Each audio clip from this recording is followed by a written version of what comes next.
Hey guys, so there's some more light. It is Friday, March 1st, right? Yeah, March 1st. So first 2 months are done. It is the beginning of March, and here we go. So I wanted to, because it's the beginning of March, I wanted to talk about my sales for Amazon. So I am recording this on my laptop. So the video might not be as high quality as on my phone, but anyway, here we go. So let me move it a little bit. um, so as of now, I'm just talking to myself, although I'm talking to you future viewers as well, but live, I'm only talking to myself, but I'm going to launch into it. And if anybody joins, I'll go over the information again, unfortunately. So, let's see. So kind of the way my Amazon business has been going, I'm going to sit up a little more, is it slowed down towards the end of last year and, excuse me, the beginning of this year, because I was focusing more on eBay and kind of getting unfocused basically. So, excuse me, at the end of last year, I decided that for this year, I'm going to refocus on Amazon and really build up my income through getting faster at sorting and scanning and listing and everything like that, and getting more consistent with my shipments and getting through all of the inventory that I have access to, so that I can grow it much more. Because looking at my sales for February of last year, of 2018, I had quite a bit more. I actually had 110 more total sales a year ago in 2018, and that was because I had pushed more for Amazon than for anything else. And I had just started, let's see, 2017 is when I had started doing eBay, but I was barely doing it. And I got bigger into it in 2018, but I kind of lost sight of pushing with Amazon. And part of the problem was with the new long-term storage fees, and the increased FBA fees, I was getting, oh, hey, Terry, I was getting a little bit discouraged when it came to doing Amazon, just because of all the new fees and the changes and whatnot. So I was kind of starting to get less focused on it, and probably why I was, looking at eBay more and as like the new shiny thing, although it's not new at all, but for me it was.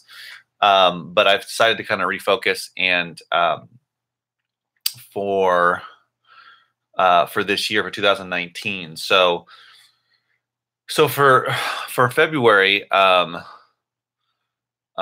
had a total of 210 sales, and for you future viewers, not watching it live, definitely, if you feel so inclined, you can leave comments below about what you did for the month of February. If you felt it was a good month for you, an average month, above average, that kind of thing. So for me, I had 210 total sales for $2,404.20. So this is all gross. And then I had $11.45 average sale price. And so the way that broke down was 172 FBA sales and 38 merchant fulfilled sales. So FBA sales were $1,900 and merchant fulfilled sales were $503. So interestingly, the ASP for FBA was $11.05, and then for merchant fulfilled it was $13.26. So definitely merchant fulfilled is a little higher. I do sell some lower price stuff, I also tend to overall go for the higher priced items, and because I don't mind waiting for them to sell. But that is a stark difference from the previous year when it comes to merchant fulfilled. So I feel that I'm headed in the right direction with the merchant side of things. And that was something that I wanted to start implementing. At the end of last year, I started the process of doing more merchant fulfilled, and I'm going to be doing, I wasn't looking for it before when it came to either the stuff that I bought through bulk, or even when I was out, going to thrift stores and that type of stuff. But I'm going to be doing it a lot more to diversify things, and just try to make more money off of the inventory that I do buy bulk wise.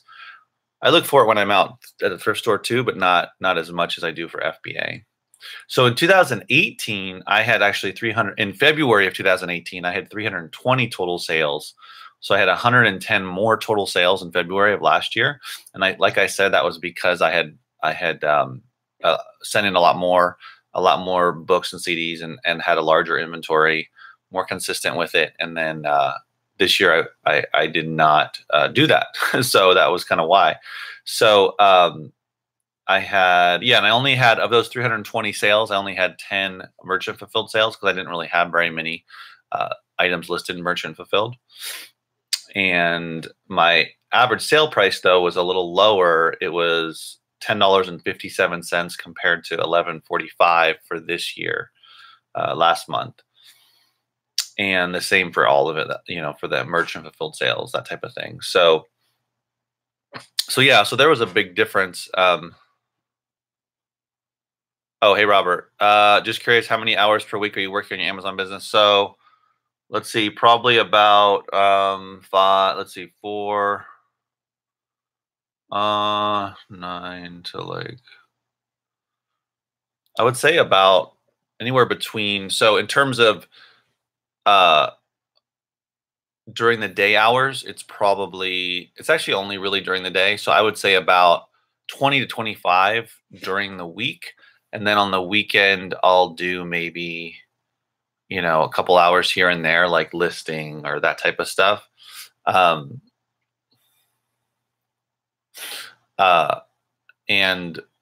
some days I might have a little more time than others, but I would say, yeah, probably more like 25 during the weekdays. So maybe like 25 to 30.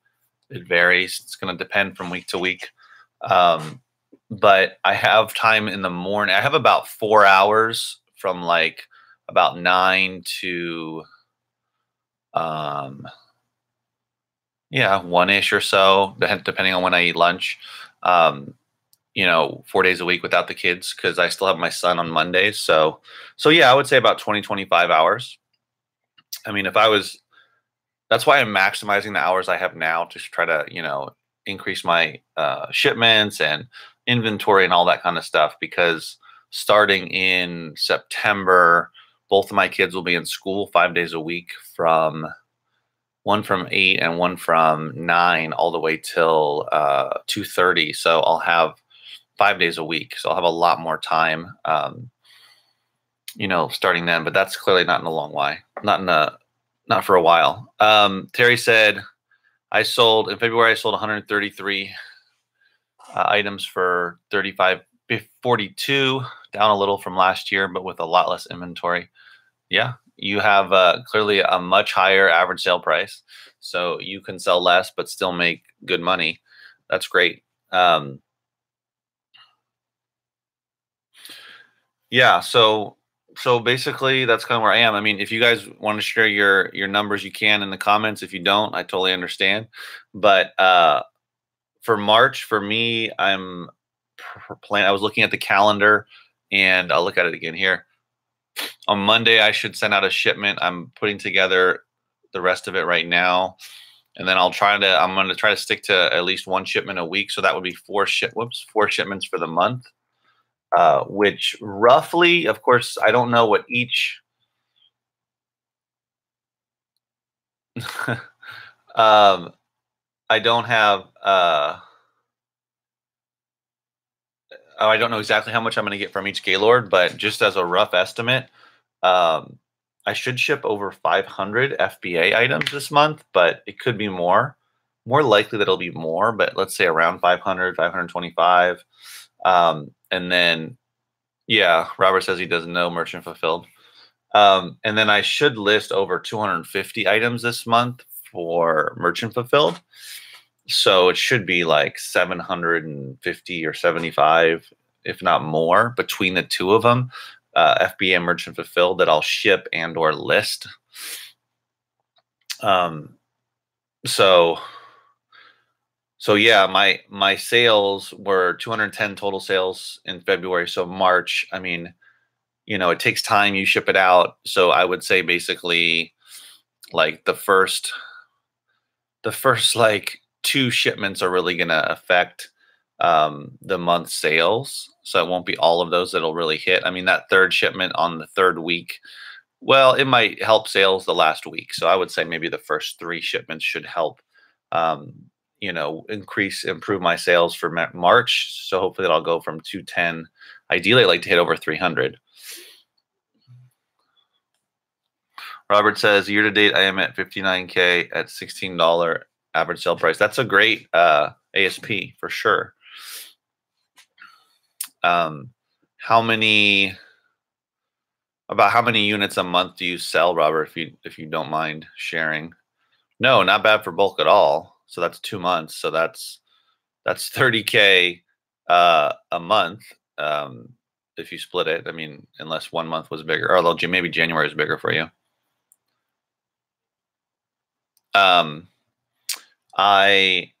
Yeah, no, that's great for bulk. Considering that bulk, you can tend to find a lot of the you can find some valuable stuff too, some high profit stuff, books and what. Oh, hold on one second. I'll be right back, guys.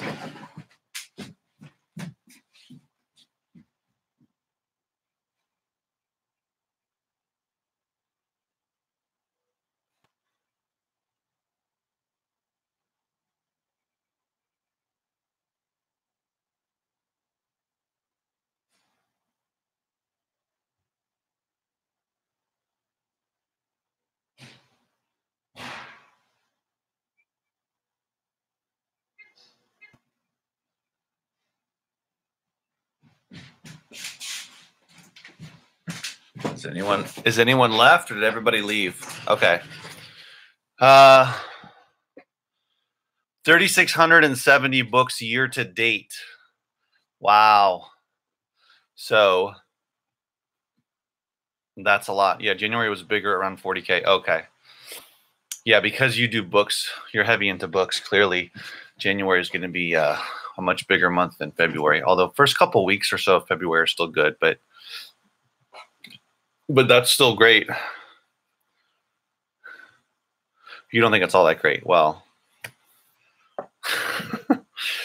well then, if it's not that great, Robert, we should definitely work harder. I don't know. I mean, maybe consider doing merchant fulfilled too. Oh, okay. So that, because I know you have kids, right? So that's meant that you can't work. Yeah. Okay. Yeah. Well, but at least, I mean, sorry to hear that about your wife's mom. But at least, when things like that happen, the income still keeps coming. Yeah, 4 kids. I know. I have 2, so I can't imagine 4. I can't even imagine 3. But with this with FBA, it's great about it is the income, it still comes in, and yeah, I know. And you don't have to worry so much about it. I mean, clearly you still got to keep sending shipments in. Otherwise, over time your income is going to go down, but at least, for a while you'll have a steady flow of income because you've built up your inventory. So that's one of the great things about FBA for sure. But I'm trying to get to Robert's numbers. I mean, Robert, do you have any help? Are you getting any help? I know you said somebody was putting stickers on books for you. Are you getting any help from that person or anybody else, or did that not work out? Because I'm kind of at the point where I'm getting really close to needing to get a warehouse space. Probably I was talking to my wife about it yesterday, and it's getting there. It's getting real close to moving into it. Okay. But even someone just to help me do the sorting, I know would probably double my output. Just for the sorting and scanning part of it I'd probably double the output. The listing, not so much, but but that part of it. Ideally, in the future, with a warehouse, I'd love to have someone who's sorting and then listing at the same time. Of course, teaching someone to scan is a much harder, a much steeper or more difficult skill to teach somebody. I mean, if I learned it, somebody else can learn it, but 10 gaylords in around 8 to 9 hours. Wow. Yeah, you're basically just like you're flying. I mean, you know immediately whether you should scan a book, and then you're tossing it into another gaylord, I'm assuming, to get through it that quickly, especially if you don't have a gaylord dumper or anything like that, which would speed it up a little bit, but is clearly expensive. But yeah, I as I'm trying to grow it, I'm learning, I'm trying to figure out little ways of speeding up the process, whatever they may be. And it gets tedious, and that's why I'm paying closer attention to how I sort, and how I scan, and just the whole process, so that when I do get to the point of getting some help, that I can show the person this, have them write down the steps, and like literally write it down and have them follow the steps. Basically been doing 10 gaylords a week since 2014. Yeah, that's a long time. You should get some help. Have you tried to get people to help you sort? I guess that's different though if you don't have if they're not scanning. I guess it's harder to sort. Maybe it makes more sense if somebody were to list for you than to sort. But I mean, it seems to me like the three key aspects are having a sorter. Of course, when I see bulk, anything but bulk book operations, they usually have, I don't know, sometimes they have someone, well, they'll have like a conveyor belt, or they'll have a table, and they'll dump the gaylords. And then as it comes down, if it's a conveyor belt, then they'll just scan whichever books they feel they need to scan. The other ones, they'll just toss them. What's your direction? You mean something outside of Amazon? But I mean, what I see with CDs with a larger space is I have somebody pulling the CDs out onto a table, and then stacking them, putting them in piles, anyway, sorting them. Basically, I don't have to go into all the details, but sorting them, and then someone wants to stay solo, but I'm integrating non-media, higher cost items, and I keep raising my book criteria.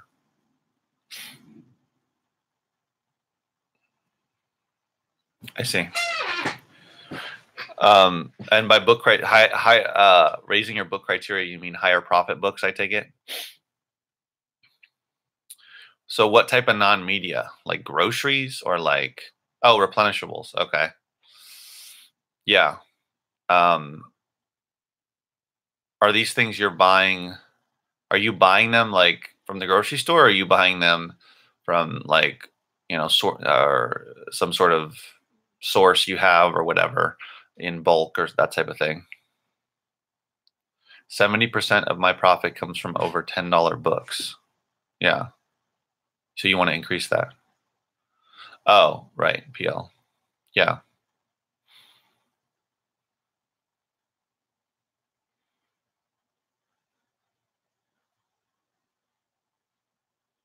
Yeah. Yeah. I'm basically working to see how big I can grow the business by myself. So that when I get to the point of where I feel like I can't grow it anymore, or I'm burning out and I need help, then I'll probably, and I need space. That's the two things. I'm slowly, it'll take months, but yeah. Yeah. But I'm getting to the point to where I'm outgrowing my space. And at the pace I'm going, so for me, I ordered So 75% of my current work is 30% of profits. Yeah. I see. So you want to, yeah. I can see the allure of replenishables. Um, yeah, because they're people buy them. You know, they go back and buy them every week or however often, and they're things that they need, not just want. So if you can create that or have some sort of product for that to fill that need, then it doesn't really go away, assuming that your product is good and at the right price and there's enough profit in there. So that totally makes sense. Um, yeah. Uh, I mean, the only other the non-media stuff, higher price stuff that I've dabbled in has been the electronic stuff, but it can get frustrating. Like I sold one. I didn't make a video about it, but I sold one. Um, I don't know when that was, a month and a half ago or so. That was in perfect working order, and then I mailed it, and then the person got it and said it didn't work, and it was damaged, and then I had to send it back, and it turns out there was a big dent on it. So either that person damaged it or it was damaged, like they ran a forklift into it or something, because there was a huge dent on the side of it. So that got me discouraged about electronics. But yeah, I totally see the benefit of diversifying, and especially into items where there's more profit or less work potentially, because whether it's books or CDs or records or DVDs or whatever, there's a lot of physical labor involved. Books, especially because they're so heavy and they take up so much space. There's just a lot of labor involved in that to get to find the good stuff. Aaron asks, I know, I'm glad someone else chimed in. I know it varies by region, but what's the most someone should pay for a Gaylord of books? So it depends. I mean, Robert, I'm assuming pays, correct me if you're wrong, Robert, if you're still here, but do you pay by the pound? Because I pay by the Gaylord, so I'm paying $65 a Gaylord. That price would go down if I got a tractor trailer load, but yeah, but it's a lot of, if you're buying huge amounts, like you know 46, 52, whatever, in a tractor trailer load, and you're paying by the pound, it's going to be way cheaper. Um, if you're only buying a couple of Gaylords, you're probably not going to pay by the pound. You're probably going to pay per Gaylord, I would imagine. So I've paid, I forgot how much I paid for my very first one. I don't know if it was more than 65 or less. It might have been less, but it was not very good. So I've heard people pay as much as $100 or more for a Gaylord of books, but I would not recommend that unless these were textbooks or all nonfiction books, that type of thing. Yeah, 5 to 7 cents a pound is probably average these days for the good stuff. Yeah.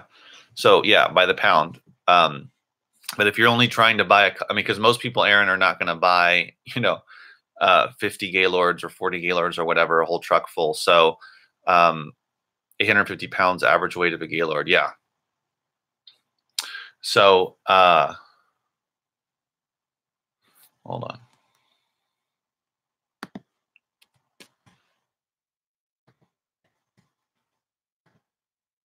There you go. So yeah. So that would be 43 bucks for 5 cents a pound at 850 pounds, Aaron. So yeah, my cost is not too bad.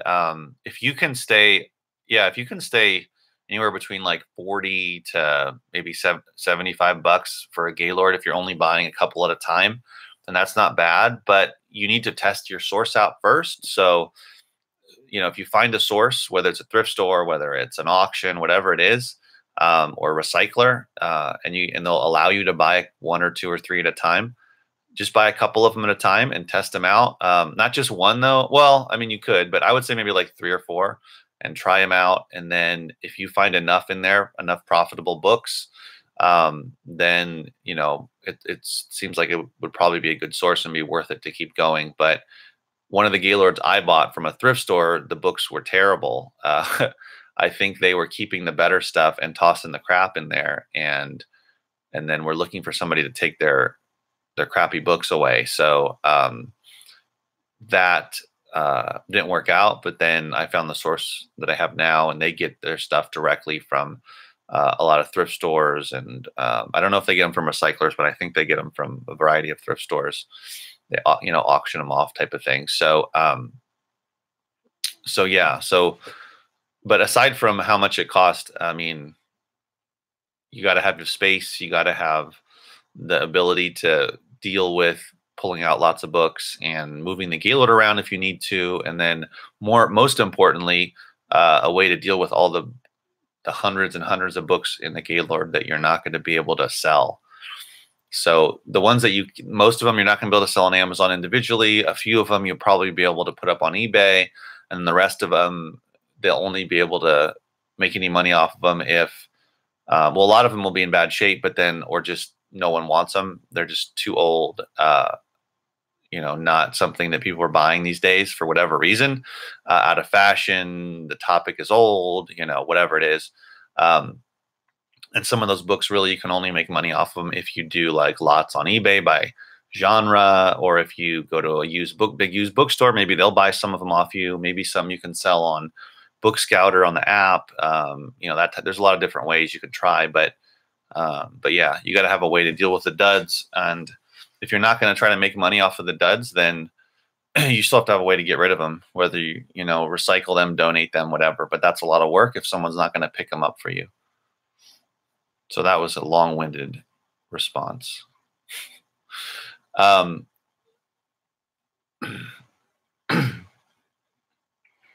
I having luck selling duds locally? I haven't tried that. That's not true. No, I'm not. I'm not really pursuing it. I just, what I'm thinking is, no, I'm not doing it locally. No, I'm just doing individual books between Amazon and eBay.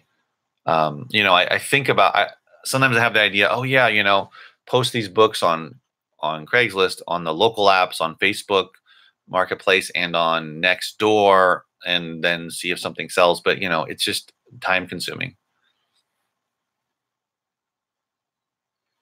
Pat says, has your source ever told you what type of quantity they can supply you if you wanted to scale way up? Yes, I talked to them, not this time, but the last time I got an order, and then he said, yeah, he could supply me with as much as I want, basically a whole tractor trailer of books, which is, it was either 46 or 52 because they double stack them. And, he says, if you have a warehouse, if you get a warehouse space, and then you have there's this machine that will stack them for you. I mean, a forklift will do it, or there's a stacker machine that you can use. Yeah, so basically I could get as much as I wanted if I was going to go crazy with it. But again, I mean, if I were to go heavy into books like Robert, but I were to do it in a way where I was going to at least get somebody to help me sort, and then have someone scan. I mean, yeah, there's a lot of books. And then have someone listing for me at the same time. So sorting, I'm scanning, someone's listing, and they do that 5 days a week. And, let's say we could get through, I don't know. I'm not saying even working 8 hours a day. I'm saying maybe working like 4 or 5 hours a day at it. Maybe, I don't know. I don't really know exactly. Maybe 2 or 3 Gaylords a day, maybe more. I'm not sure. I haven't done that. But I could probably get through a ton of Gaylords a week with help. But yeah, there's so many books. I mean, there's basically like a river of books running through every major city and region, that you just have to find it, and then you'll not know what to do with so many books, because it's one of those things that people, after they buy a book, some people like to keep their books, right? They kind of collect them or keep them or whatever. I usually do that. Not that I read as much as I used to these days, but I keep my books. And some people do that, but a lot of people don't. They pass them around to other people. Then or if they don't do that, they just donate them. They donate them to Goodwill. They donate them to Salvation Army, to their local thrift store, et cetera, et cetera. So a lot of times people just have all these books. They don't know what to do with it. So if they don't get thrown in the trash or recycled, then they get donated. And that's how we have so many books out there, is that people kind of treat them as trash. And so they get not only thrown away, but they're not valued. So there's just a lot of them out there. Just like there's a lot of CDs and a lot of vinyl and a lot of DVDs, but there's even way more books, way more. Yeah, so I'm gonna have to end the video soon, but I'd love for you guys, if you guys want to have any questions or comments, if anybody wants to let us know. There's way more people here than when I started, so I'll just run through the numbers again for the people who are watching this live. That I had in February, I had 210 total sales, 172 FBA, and 38 merchant fulfilled, and that was down from the previous year because I did not have as big. I don't have as big of an inventory, and I didn't ship as many this time compared to last year. So last year I had 320 sales, but you know, I'm ramping it up big time this year for Amazon and building towards, you know, well, for the rest of the year, but to make it a normal occurrence where I'm shipping every week, hopefully shipping near between 100 to 200 items a week, more heavy into CDs and into books these days, but still doing a little bit of books. And that's kind of where I am. So for this month, I should ship out over 500 items to FBA and then 250 for merchant fulfilled, list 250. So yeah. So let's see, what else can we talk about, guys? If you guys don't have any comments, I'll probably end the video. I've run out of things to talk about, but I guess I could also talk about, you know, you got to kind of have a plan for, it seems obvious, but if you want to increase your sales, I mean, my sales, I want to get back to where I was a year ago. So, and more. I mean, what I want to do is get to the point of selling over 1,000 items a month. And that's not, I mean, that's not just a random number. I think the most I've ever done in a month is, I think I did over 500 one time, and that was probably in like December, maybe a couple years ago. So, you know, I've only done like half of that, but in my inventory, the largest I've ever had my inventory was 2,700 items, but that was at a time when I was not nearly as good at deciding what items to send in. And also the FBA fees were much lower. So I was sending in all kinds of stuff that I wouldn't send in today, that there was not enough money in today to be worth sending in. And so, but the times these days are similar to what they were back then, aside from the FBA fees being higher. But now that we don't have the monthly long-term storage fees, we don't have to worry about that.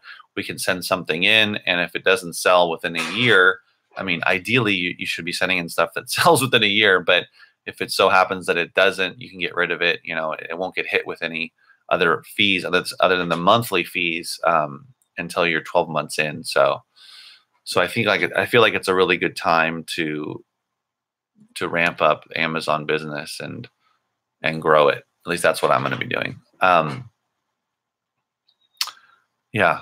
So you guys are quiet now. So I think I'm going to end the video. I appreciate you guys watching. If you're watching this in the future, please leave comments below about if you want to divulge your sales for February and how they were going, and if they were better than last year, or if they seem like the sales are going up and that kind of thing. That would be good. And if you're not subscribed, please subscribe to the channel. Please give me a thumbs up if you thought the video was at least halfway decent. And appreciate you guys watching. I will see you guys on Monday, and keep booking.